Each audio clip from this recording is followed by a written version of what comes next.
Hello, and welcome to day 9 of Find Your Flow. Today's pose is plank pose, one of my favorites. I'm going to provide you with a modification as well as a couple of variations on this pose.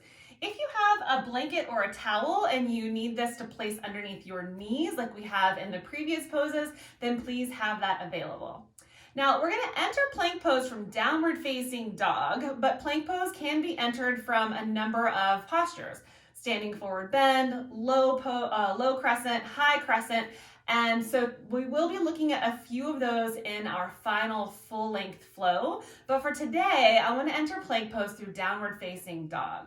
If you need a review on downward facing dog, including modifications, please check back to day 4's video. Okay, so let's get started. So we're going to start in downward facing dog, which means your fingers are going to be spread nice and wide, really feeling all parts of your hands pressing down into the mat, especially the part between the first finger and your thumb. And then pressing away from the mat, taking your hips up and back, allowing the neck to be nice and long.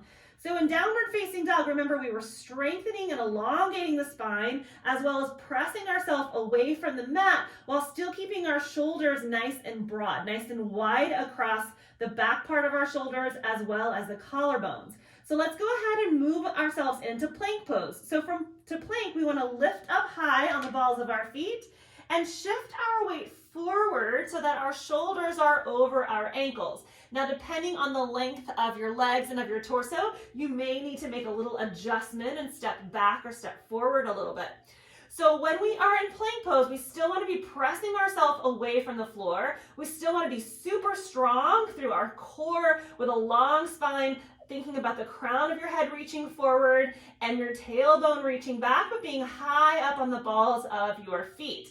Now in plank pose, the tendency is to dip your hips down. We want to make sure that we're keeping our hips level. Even if they're a little bit higher, I prefer them to be a little bit higher than a little bit lower, but try to keep them nice and level.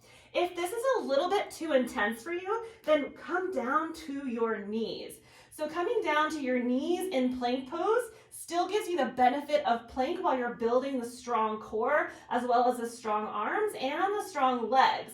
This lower version of plank is really popular throughout our practice because we tend to do a lot of plank poses throughout a yoga flow. So maybe after the first couple of high plank poses, this more modified version of plank becomes your go-to for the rest of the practice. This way you can continue building your strength while keeping the integrity of the alignment of the pose. So this is the most popular version of a modified plank. If this is a little too intense on the wrists, then you can check back to the tabletop and the cat-cow videos to have a couple of variations so that you can help out the wrists a little bit and give them a little more support. If high plank pose is a little too easy and you're looking for a challenge, the first thing I would do is think about the backs of your knees pressing up towards the ceiling. Can you get the legs a little stronger here? And if the answer is yes, then perhaps you decide you're going to lift one leg or maybe the other. I like to alternate the leg lifts depending on what part of my practice I am in. Also, if you would like a little extra, but you don't want to necessarily lift the legs, think about taking the wrists and the toes towards each other underneath you, and you'll notice a lot stronger of an engagement through the core. Plank pose is an amazing pose to put into any yoga practice. I highly recommend it. Now, for me, it took several years before I could continue to do plank poses throughout my entire hour-long yoga practice. So eventually I just moved from my knees. I would lift my legs a little bit, maybe 1 or 2 planks throughout my practice.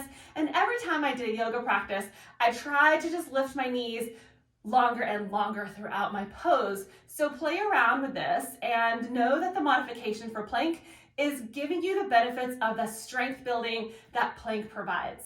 Have a wonderful time with this pose, and I will see you for day 10. Namaste.